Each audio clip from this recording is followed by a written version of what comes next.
I figured I would cover this because Deir, if we zoom in right here, one of ISIS's last major urban strongholds, has been broken into today and is as good as gone as far as ISIS is concerned. It's ISIS at this point, in my eyes, as a ground force in Syria at least, is dead.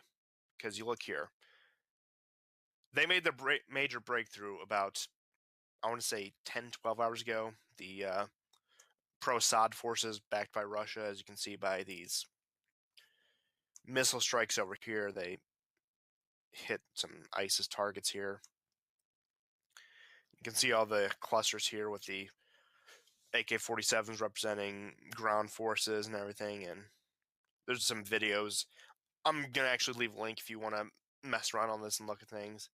Some armored vehicles. There's some pictures. But yeah, that's not what we're looking at right now. So I'm not sure how long. It's been a couple weeks since I checked this last. The Syrian Arab Army / its allies like Hezbollah and other pro-Assad militias have control of the airfield here at the airport.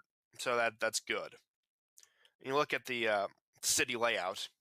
I would say at this point they control, if you look around here, about half the city, maybe a little less. But obviously this blackish gray part is the ISIS controlled, and you can see they're not going to last long. They're pretty surrounded here. They're definitely going to like enclose around here. Sorry, I used to like have a little pen tool I could draw things with, but that's gone. I think that'd be cool to show, but what are you gonna do? Yeah.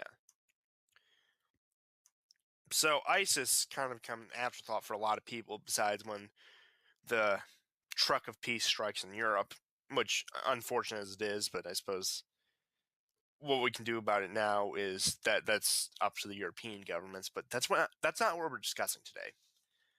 So you look at this blackish gray blob right here. You know, they call Antifa the Black Bloc. I like to call what territory ISIS have left the Black Blob. Okay, I know that was very cheap, very joke, low quality. I'm sorry. I apologize for that. I get really rambly without a script, don't I? But hey, what are you gonna do? So yeah, ISIS is running low on urban strongholds. Like you have a couple small towns right here, like Al Qaim, and even across the border right there, which is like that reddish thing that's kind of dimmed out.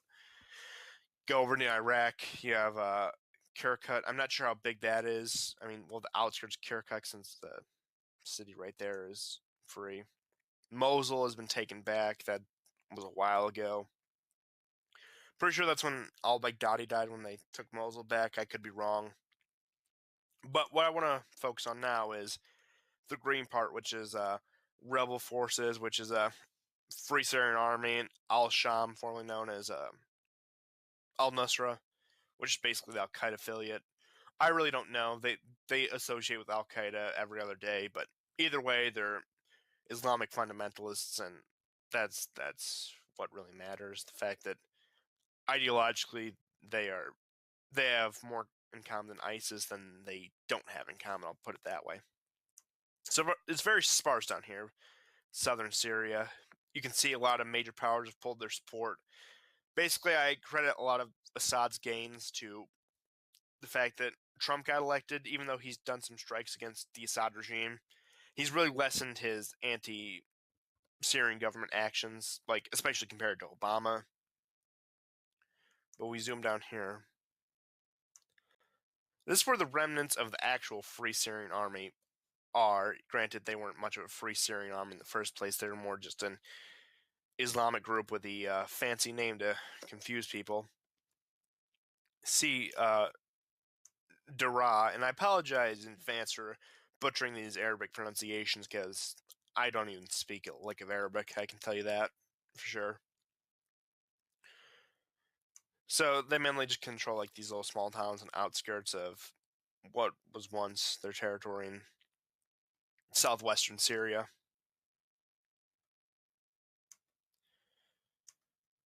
Of course, they control the swath of rather sparsely populated land, especially like here. Granted, they're getting closed in around here, so that's probably not going to last long.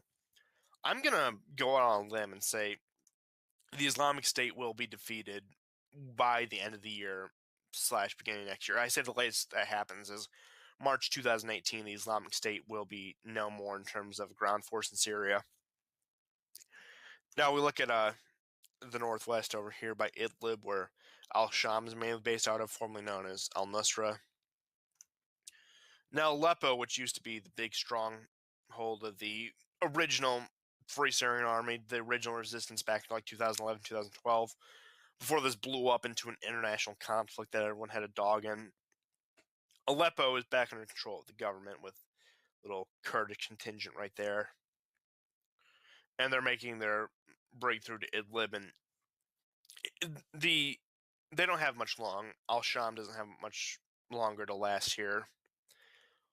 They're in control of like one major urban stronghold, which is Idlib, which I've seen a couple things out of. Basically no different than ICE-controlled areas. It's just a little Sharia state. So they don't have much long left, but where things get interesting is the Kurdish-controlled territory. So the Kurds are no angels, actually.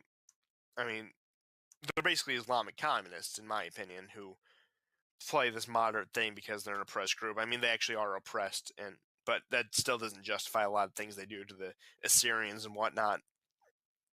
So you look at the Kurds right here. Now, the most drastic option is they become an independent state, which, for all I know, they might push that after the war's over. But the story behind the Kurds is they start making peace with the Assad regime after ISIS came about because they realized if we don't work together, we're both going to be destroyed. So we're going to begrudgingly not fight each other until we fight off ISIS. So the Kurds have made significant gains because of Western support, which I don't support supporting the Kurds. However, let's say the Kurds do get their own independent state. Nobody wants them. America will play nice for about the first year, but then completely drop them.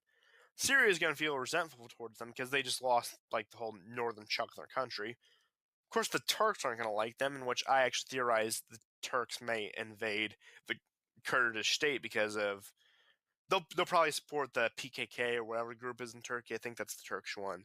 If they become an independent state, they'll probably fund them in Turkey to expand their territory. And once the Turks aren't going to like that, they're going to claim, oh, look, they're supporting terrorism in our country and invade on that pretext. So that's not going to end cleanly. The Russians, they play nice with the Kurds sometimes, but in the end, they're not going to support them. So it'd be foolish to have a Kurdish state. And I feel like the Kurds will just fall into their historical role of living in a displaced fashion in Arab countries, in which, so long as they're not being gassed like Saddam did, and I don't think Assad will. I've gone over this about a million times.